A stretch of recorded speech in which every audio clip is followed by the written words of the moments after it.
Yes, yep, and human minds are attuned for language. Even children who may be hearing impaired or deaf, still looking at the movements of the mouth, still learning in that way. In any language, too. It's true of any child all across, our world. It's the same thing. Your brain is attuned to listen to the human language and to look at the human face as well. So getting down and doing little babble talk, baby talk, they call it parentese, used to be called motherese. Now we got to get the dads in there too. Parentese, that baby talk, our brains are ready for that all across every culture, everybody.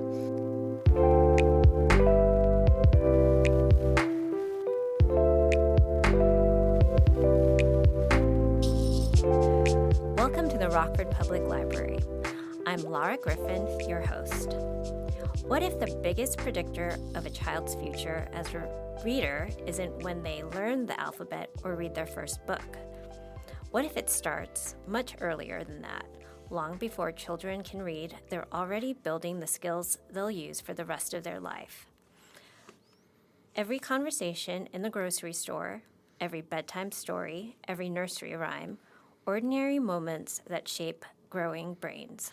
Today we're talking with Amy Pfeifer, Youth Services Librarian at the Rockford Public Library. We'll unpack what early literacy actually means, what it's about, and so much more than reading and the simple everyday habits that help children become confident learners. Whether you're a parent, grandparent, caregiver, or simply someone who wants the children in your life to thrive, this conversation is filled with practical ideas you can start today. Welcome, Amy. Hello. So you've been here at the Rockford Public Library for 31 years. Amazing. I know. Truly, I was just a 25-year-old baby, and now I'm a 56-year-old baby. So have you always done youth services? I actually managed what was the Northeast branch on Alpine for several years, and I started doing story time there, and I just fell in love with it, and I fell in love with programming. So when an early childhood librarianship position opened up at the Maine under a young manager, I jumped for it. And so since 1997, I've been in youth services.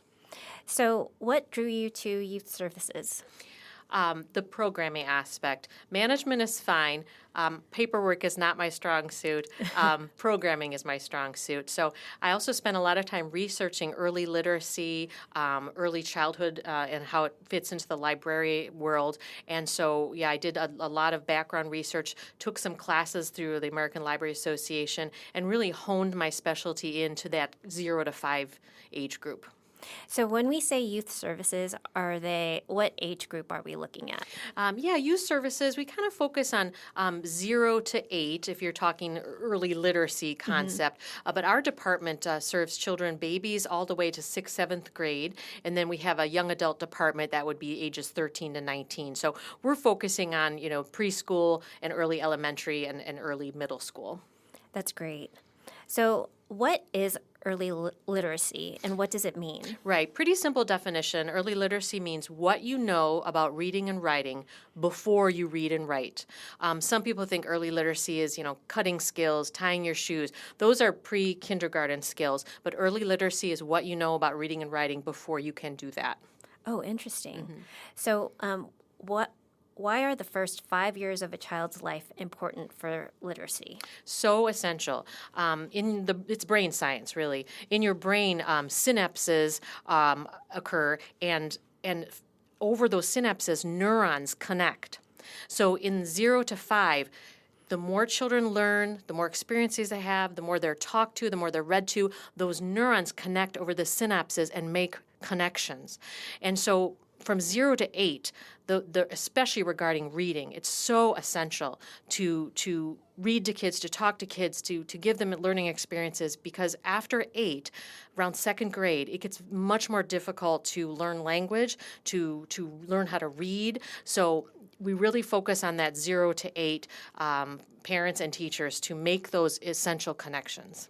So when they're under 8, or between 0 and 8, they're brains are like sponges? I guess you could say that. Yeah, sponges that are connecting. Now they've had documented evidence of children in orphanages in Romania who've been neglected, basically not read to, not taught, not comforted, and the brains have much different scans when the brains were scanned than a child who had those things. So it's true. It's brain science. The connections can be lost if they're not fostered. So when someone reads to them, how do they, what's happening in a child's brain when someone reads to them?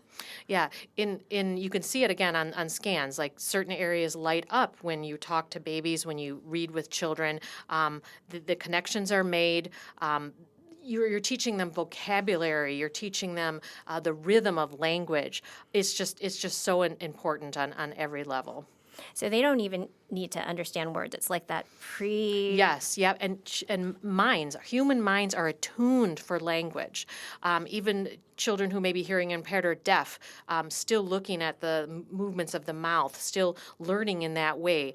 In any language, too. It's true of any child all across our world. It's the same thing. Your brain is attuned to listen to the human language and to look at the human face as well. So getting down and doing little babble talk, baby talk, they call it parentese, used to be called motherese. Now we got to get the dads in there too. Parentese, that baby talk, our brains are ready for that all across every culture, everybody.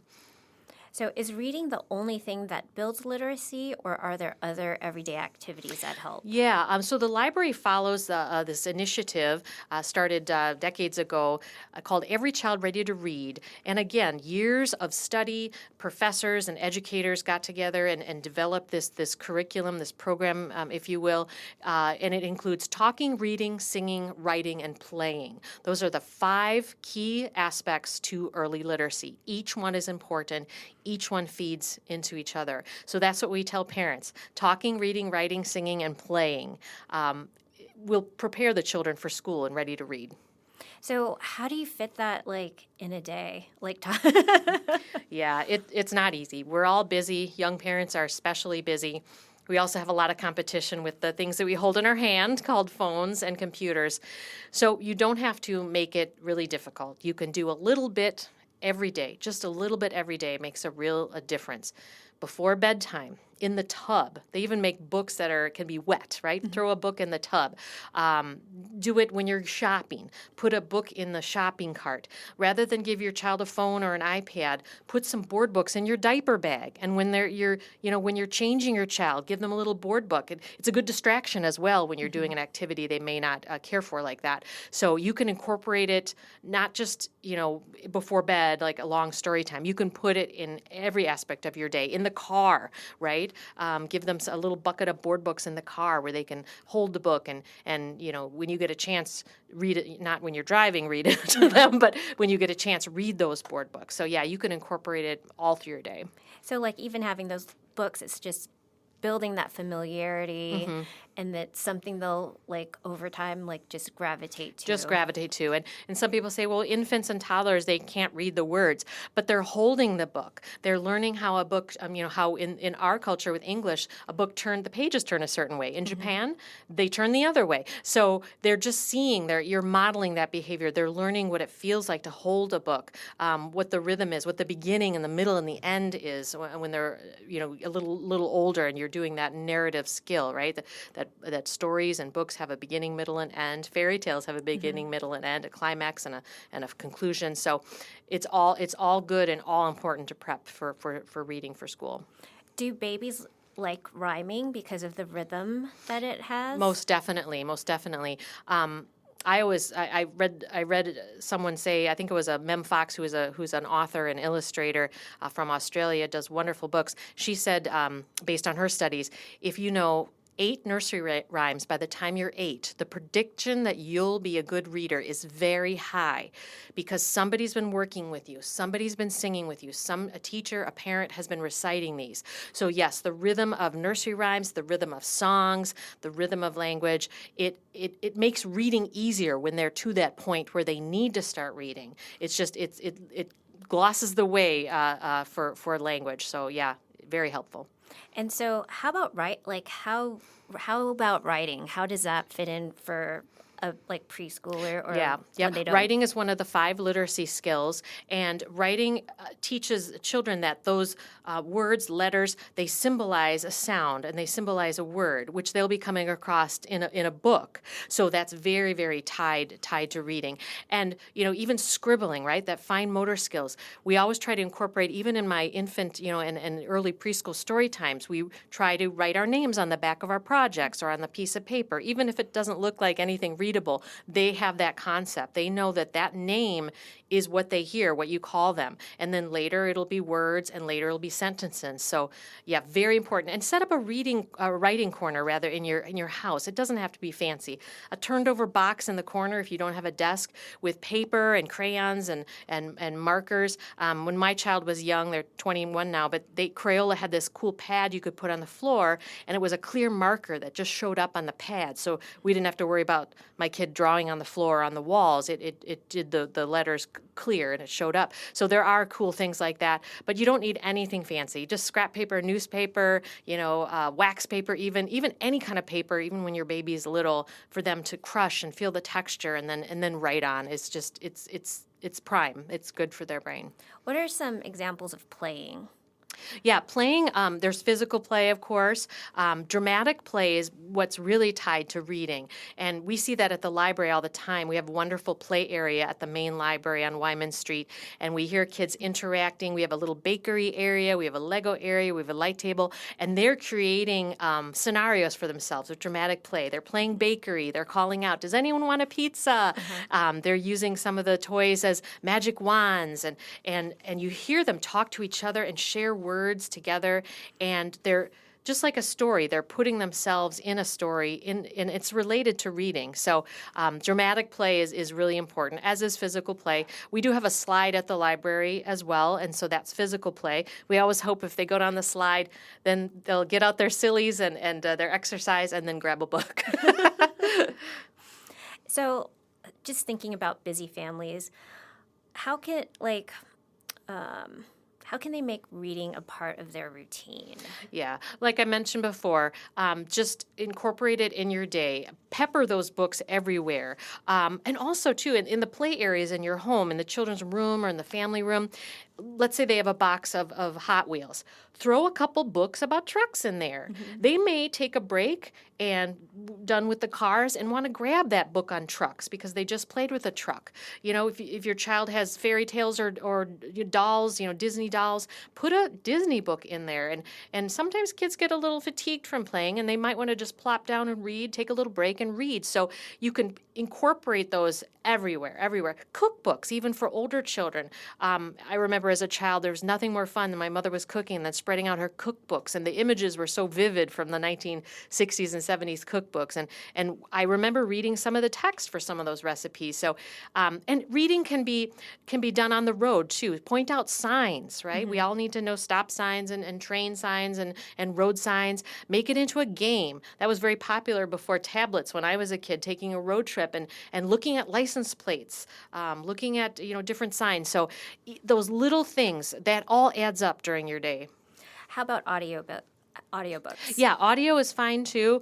We even count that for our summer reading program. Audio is fine. And that's how some children, how they learn better and how you hold the book and get an audiobook that pairs with it. It can really help a child. So that's just fine too. And graphic novels, when the kids get older, comic books is also reading, just done in a more picture format. So that's fine reading too. My husband is a comic book writer, and he said, years ago comic books were viewed pejoratively, like that's not real reading, that's not, proper. It's just fine. And we advocate that at the library all the time. That's visual learners are learners, and that's how some children, that's what they gravitate to, and that's perfectly fine. So are there books that are better for babies, toddlers, or preschoolers, or is any book okay? When your child's an infant, they don't have enough knowledge to discern if you're reading, Colleen Hoover novel. They just like the sound of you reading and the comfort of you reading. If you're snuggling with them, read out loud a book that you're reading. That's fine. But as they get older, the library and bookstores have age-appropriate books. Of course, toddlers, it's best for board books. They're very visual, illustrated, short text, and as children gravitate to longer books, we have beginning readers at the library, and any bookstore has beginning readers too, and they're scaled for their age level. And of course, every child's different, right? You may have a second grader reading at a fifth grade level. You may have a fifth grader reading at a first grade level. We don't label books too much here at the library because every child's different. They come to it differently. Some children have learning disabilities, dyslexia, different things. So the important thing is to work on it and to make it positive. Making reading negative will turn off a child. So forcing it, making it positive, letting them have a choice what they want to pick. They have to read things for school, certain things, but letting them for fun reading have a choice that they want. That gives them some buy-in, and it really helps, especially with reluctant readers. I've noticed with my kids, my middle has been less of a reader. She's been doing the summer reading challenge for the past few years. So every year, incrementally, she grows as a reader. And this past summer reading challenge, she started getting really into a book. Oh, awesome. And so what was helpful is just having other people around her who are reading. So when her sister's reading and can recommend a book to her, and and also finding books that she likes. She's already asking me, like, can you get this book at the library for me? Yeah. And that's why sometimes series books are so great. They fall in love with a title, and they really hope there's more. And we have so many series at the library. So you find a kid that's into it, and sometimes they get really disappointed when they reach the last Wings of Fire or the last Magic Treehouse because they fall in love with that series. But that's why we're here as library assistants and librarians to make those recommendations, to have a reader's advisory or reference interview with that child and find out what's their interest, what do they like, what have they read before, what don't they like, what can we gear toward them. And that's a great thing too for reluctant readers. Just throwing a book in their hand, if they don't care for it, again, that sets it up negatively. They're being forced to do it. But finding something like your daughter that they love, and there's going to be read-alikes. There just are. In the children's book world, if you like Harry Potter, there's Aragon. If you like Magic Treehouse, there's A to Z Mysteries. I mean, there's things that are similar that they probably will fall in love with too. Yeah, she's into the Riordan Percy Jackson book, so she's... And he has the Norse mythology, he has the Egyptian mythology, the Greek mythology, the Roman mythology. So if she likes that one, hopefully she'll like his others too. And what I've noticed is then once they're all reading, it is a nice and quiet home. Yes, yeah. And your older kids are modeling for them and saying, hey, this is a good thing to do. This is a fun thing to do. This is a peaceful, relaxing thing to do.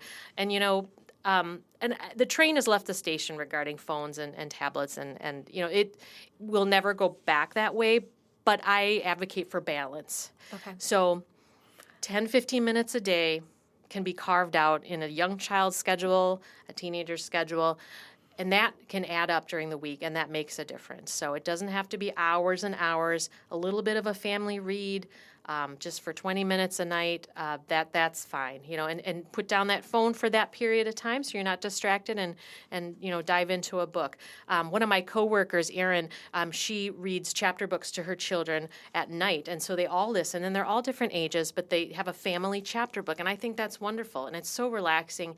It makes for better sleep. It makes for a better heart rate. Looking at a phone or a tablet at night is not recommended. The blue light is not good for your brain and for sleep cycles. But reading is. I tell myself that as I fall asleep at 9:30 with a book on my face. But yeah. So what are some of your favorite moments during story time? Yeah, I have so many. Some of them are hilarious. One of them doesn't have a whole lot to do with reading, but back in the day at Rockford Public Library, women had to wear pantyhose. When Sex and the City came, the fashion was, bare-legged with dresses and skirts. Well, we had to wear pantyhose back in the 90s, so one little boy was inching closer and closer to me in story time, and I really wasn't noticing. I was into reading the book to the group, and he had grabbed my ankle and had pulled the pantyhose out about half a foot or so with a shocked look on his face. I think he thought it was my skin. Right. And So I don't think he ever got close to Miss Amy like that again. But, you have to be prepared, too, for the crazy things children say. You think you have them in the palm of your hand, and one kid will say, my fish died, I mean, and we digress. We acknowledge them. We say, oh, that's too bad, and then we go back to the book. So you have to be prepared for anything. But every time I do story time, I have joy. It's truly a delight, and I enjoy conversations with children. That's what's recommended now for story time. When I was a kid, it was sit down, be quiet, cross your legs, sit in a circle, and don't utter anything for 30 minutes. Now we engage, we go back and forth, we talk, we pause, we point to pictures in the book. Sometimes I'll ask them all, and we get to a point in the book, we have animals. What's your favorite? So it could take 15 minutes to get through a 5-minute book, but that's okay. We're talking. We're sharing words. We're sharing languages. We're sharing opinions. Children want to be heard, and increasingly they're not being heard, and they're not being talked to. So that's part of my job, and that's the new way, and it's called dialogic reading. It's the back and forth. It's the conversation that's important. I love that. I love going to your story times because the kids, they're very engaged, and you ask them questions all the time just to make sure that they're in it. Yeah, yeah. And sometimes you have 25 kids that all want to say something. So yeah, they do. Sometimes I open up a kettle of fish that way, but they all want to be heard. And if they don't, we have some children that maybe they don't want to be acknowledged, or they have sensory issues, and that's respected as well. Like, you don't have to say anything if you don't want to. You don't have to play an instrument if you don't want to. So yeah, that's fine too. We have to respect their boundaries as well. It's a new world, and it's a new way, and I think it's so much better than how I grew up as a kid too. I really do. And I love that most or all of our story times include a craft. Yes. So the little babies, kids have a chance to increase their muscles in their fingers. Practice cutting. Yes. Cutting skills, the fine motor skills of holding, craft materials, and the pride of making something. One of my goals for myself is to do more open-ended crafts. Sometimes we fall in the habit of it's a set thing, and they look at what I've done and they want to do the same thing. I'm going to try this year to do more open-ended things where they can put their creativity into it, because some of these kids are amazing, amazing artists. So yeah, I enjoy doing crafts. And it's also a nice close to the program. And they have something to take home and put in their scrapbooks, and Grandma could put on the fridge. So yeah, what are some of the preschool story times or the story times that we have here at the main library? We have quite a few during the week. Mondays is my preschool power story time. That's for children 3 to 5. We work on preschool skills, always share thematic stories and do a craft. Miss Heather on Tuesdays does musical munchkins, and that's at 10, also at the main library in the storytime room.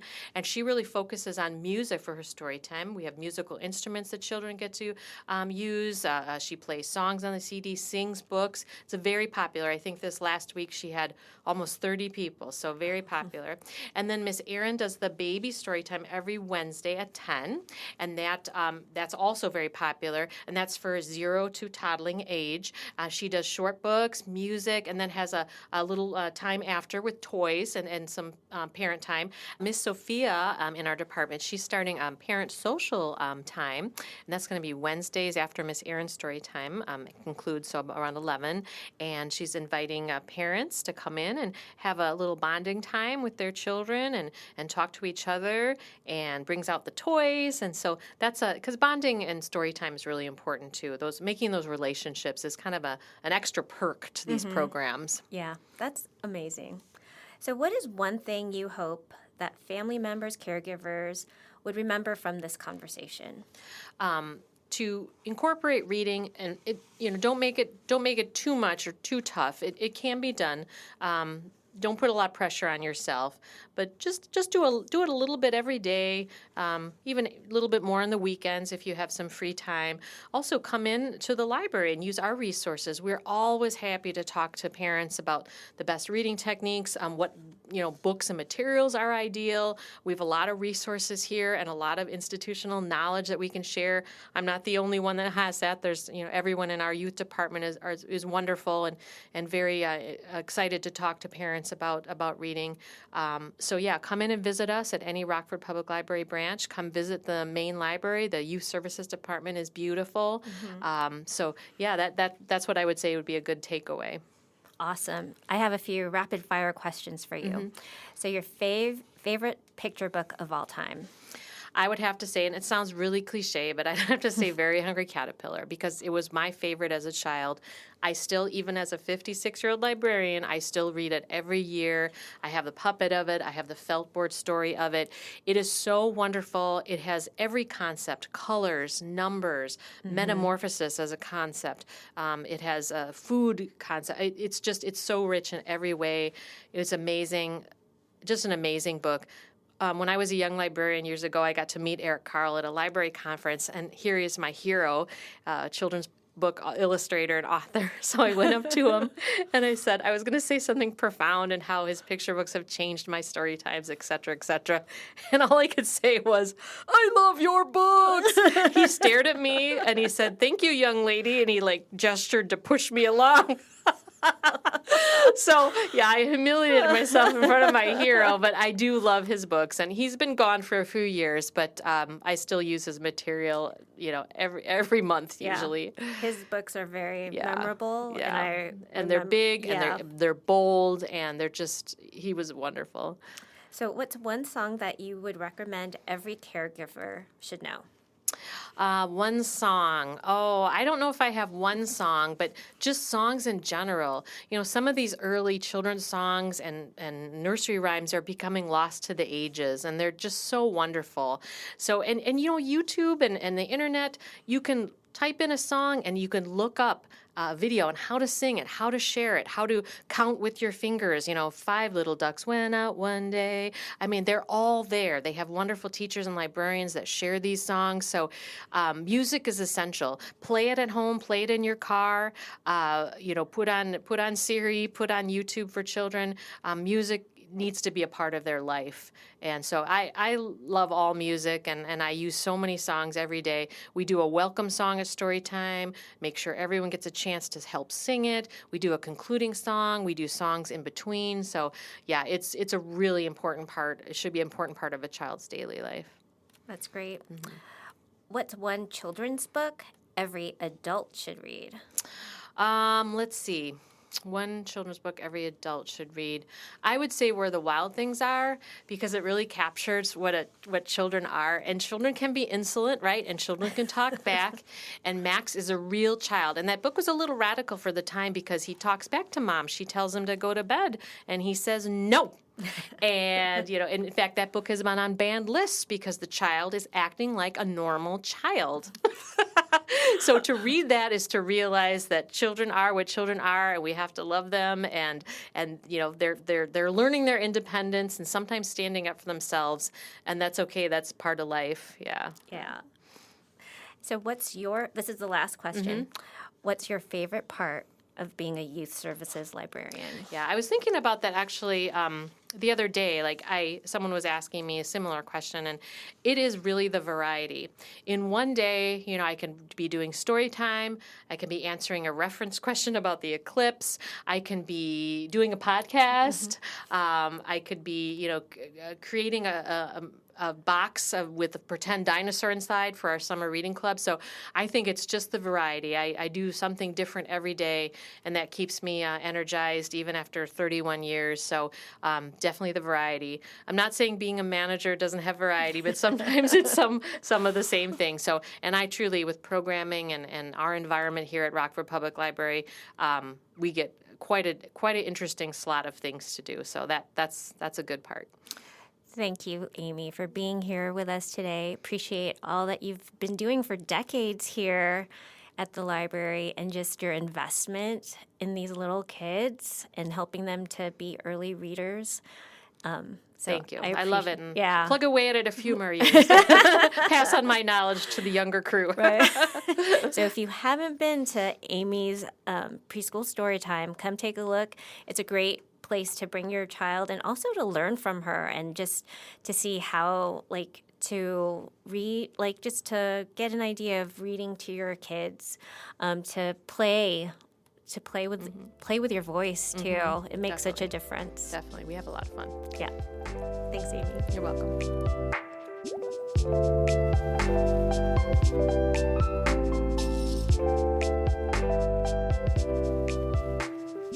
you.